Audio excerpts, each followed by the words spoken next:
എല്ലാ കൂട്ടുകാരെയും വെറൈറ്റി ചാനലിൻ്റെ ഏറ്റവും പുതിയ വീഡിയോയിലേക്ക് സ്വാഗതം ചെയ്യുന്നു.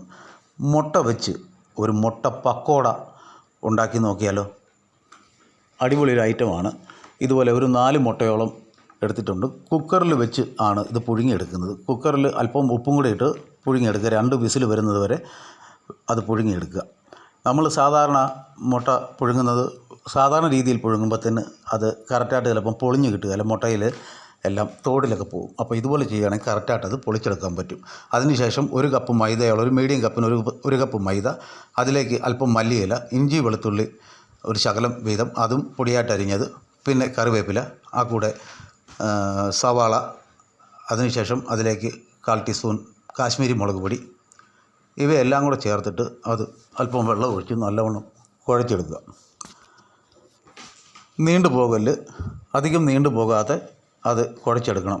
എന്നിട്ട് ഈ മാവിൽ നമ്മൾ മുട്ട വെച്ചിട്ട് മുട്ടയ്ക്കൊരു കവറിങ് കൊടുത്തിട്ട് ആണ് അത് എണ്ണയിലിട്ട് വറുത്തെടുക്കുന്നത്. അപ്പം നീണ്ടു പോയാൽ ആ രീതിയിൽ അത് നമുക്ക്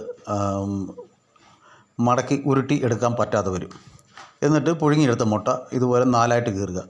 4ആയിട്ടോ 2ആയിട്ടോ നിങ്ങളിത് ചെയ്യുമ്പോൾ നിങ്ങളുടെ ഇഷ്ടത്തിന് മുട്ട കട്ട് ചെയ്ത് ഉപയോഗിക്കാവുന്നതാണ്, അല്ലെങ്കിൽ ഉണ്ടാക്കാവുന്നതാണ്. ഞാനിങ്ങനെ 4ആയിട്ട് കീറി ആണ് ചെയ്യുന്നത്. ഈ വീഡിയോ കണ്ട് ഇഷ്ടപ്പെടുകയാണെങ്കിൽ, നിങ്ങൾക്ക് ഉപകാരപ്പെടുകയാണെങ്കിൽ ലൈക്ക് ചെയ്ത് സപ്പോർട്ട് ചെയ്യുക. വീഡിയോ നിങ്ങളുടെ റിലേറ്റീവ്സിനൊക്കെ ഷെയർ ചെയ്യുക.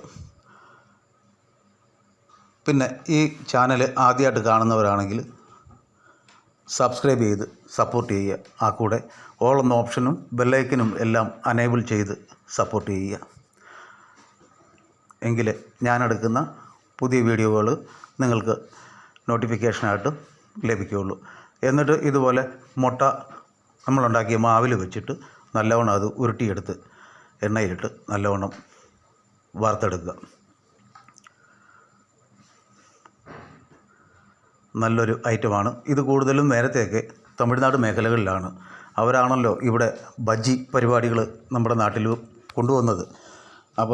ഇപ്പം ഇവിടെ എല്ലാ കടകളിലും, കൂടുതലും ബജ്ജി കടകളിലൊക്കെ സർവ്വസാധാരണമായിട്ട് ഇത് നമുക്ക് കിട്ടും.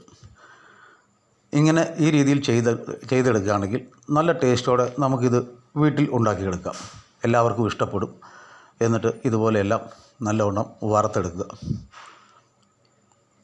കുറച്ചും കൂടെ ഉണ്ട്, അത് 2 പ്രാവശ്യമായിട്ട് ഞാനിതുപോലെ വറുത്തെടുക്കുന്നത്. ഒന്നിച്ച് എല്ലാം കൂടെ ഇട്ട് കഴിഞ്ഞാൽ അത് ശരിയാവുകയല്ലോ. അതുകൊണ്ട് 2 തവണയായിട്ട് വറുത്തെടുത്ത് ഇത്രയേ ഉള്ളൂ. നല്ലൊരു ഐറ്റമാണ്. ഈ സോസ് നമ്മൾ വീട്ടിലുണ്ടാക്കിയതാണ്. അതിൻ്റെ വീഡിയോ പിന്നെ ഒരു വീഡിയോ ചെയ്യുന്നതായിരിക്കും.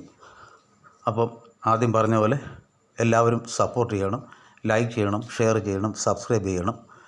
ഇത്രയേ ഉള്ളൂ. Thanks for watching.